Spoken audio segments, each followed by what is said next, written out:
Bonsoir Estelle. Bonsoir, Camille à l'affiche donc du 42e Paléo et avec elle de nombreux autres artistes. Oui, Paléo, c'est le plus grand festival de musique en plein air de Suisse, c'est à Nyon et le programme a été dévoilé ce matin. Alors parmi les Français, il y aura donc Camille qui nous revient avec ce nouvel album, qu'elle présentera donc le 2 juin, enfin qui sortira le 2 juin. Mais ce qui réjouit les organisateurs, c'est la venue des Red Hot Chili Peppers. C'est la première fois. Regardez ce tweet enthousiaste, un peu tempéré par cette réaction, plutôt cette question, ils existent encore? Eh bien oui, ils existent encore. Le groupe Rock California fera même l'ouverture donc de Paléo. Et parmi les têtes d'affiche, on retrouve Arcade Fire ou encore Black M ou Rocky. Il y a des Suisses, évidemment, Hyperculte que vous aviez reçu sur votre plateau, ou encore le coup de cœur des programmateurs. Faye Baba nous vient de Zurich. Son premier album s'intitule Sad and Horny. On l'écoute.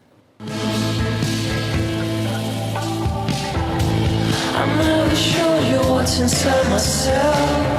Now you don't see nothing anymore. I wish I could be somebody else. I wish I gave you more. I wish I gave you more. I don't want nobody. Voilà pour ce coup de cœur des organisateurs du Paléo Festival qui se tiendra du 18 au 23 juillet. Les billets seront mis en vente le 5 avril à partir de midi. Vous voilà prévenus. Nous voilà prévenus Estelle, toujours au programme musical, le festival Gnawa d'Essaouira, c'est au Maroc.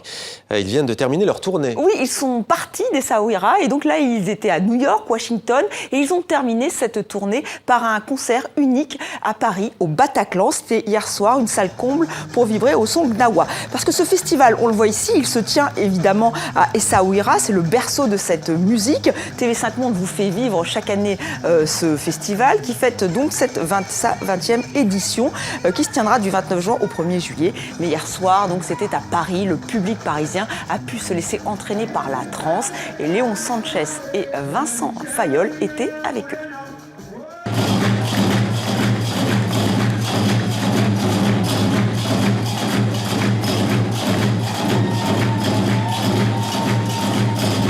La musique Gnawa est faite pour apaiser les âmes tourmentées.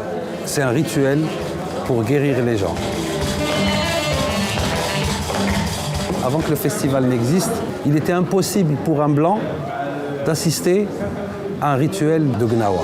Grâce à ce festival, tous les Gnawa se sont ouverts et c'est comme ça qu'on a pu rentrer et voir exactement ce rituel-là.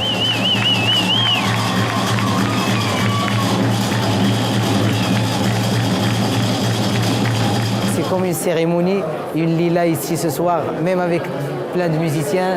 Du coup là, on est tous ensemble pour dire que voilà, c'est la paix, c'est la tolérance. On va éviter les mauvais esprits de ce lieu et longue vie au Bataclan.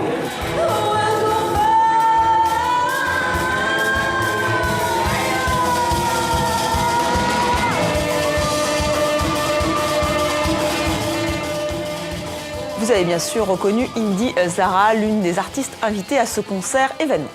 Indy Zara qu'on avait reçue aussi Estelle ici même, on s'en souvient. Elle s'appelait Janine Suto, c'était l'une des comédiennes les plus aimées au Québec. Oui, Janine Suto avait 95 ans, dont 75 ans de carrière. L'un de ses partenaires à la scène, Gilles Latulippe, l'a surnommée Notre-Dame du théâtre, c'est dire. Donc elle nous a quittés à l'âge de 95 ans, je le disais. Elle a campé des centaines de personnages sur scène, à la radio, à la télévision.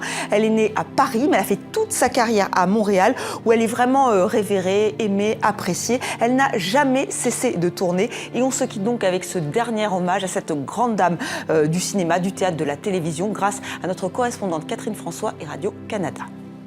Bonsoir, Janine Suto, UDA 221517. Enchanté, Madame Suto. C'est un être humain, pas plus, qui souffre atrocement et qui a besoin qu'on s'en occupe. Vous avez du genre. Oui. Je vous suis très, très reconnaissant de faire ça avant plutôt qu'après. Comprenez que dans l'éternité, je ne sais pas très bien quel effet ça me ferait. Merci mes camarades, merci à vous tous. Merci beaucoup.